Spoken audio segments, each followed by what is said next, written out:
એક મહત્વના સમાચાર નશાના સોદાગરોની સામે ભાવનગરમાં મોટી કાર્યવાહી કરવામાં આવી છે। નશાના સોદાગરો સામે ભાવનગર શહેરમાં મોટી કાર્યવાહી। ભાવનગરમાં ભરતનગર 2 માળિયામાં એસઓજીના દરોડા। ડ્રગ્સનું વેચાણ કરતા હનીફ બેલીમના ઘર ઉપર દરોડા પાડવામાં આવ્યા છે। એસઓજી દ્વારા ડ્રગ્સના જથ્થા સાથે આરોપી હનીફ બેલીમની ધરપકડ કરવામાં આવી છે।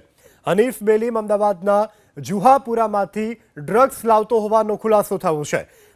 તો ભાવનગર શહેરમાં એસઓજીને આ દરોડા દરમિયાન મોટી સફળતા પ્રાપ્ત થઈ છે। આ કાર્યવાહીના તાર અમદાવાદ સુધી લંબાયા છે।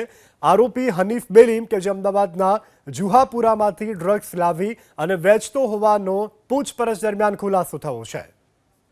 એક મહત્વના સમાચાર નશાના સોદાગરોની સામે ભાવનગરમાં મોટી કાર્યવાહી કરવામાં આવી છે। નશાના સોદાગરો સામે ભાવનગર શહેરમાં મોટી કાર્યવાહી। ભાવનગરમાં ભરતનગર 2 માળિયામાં એસઓજીના દરોડા।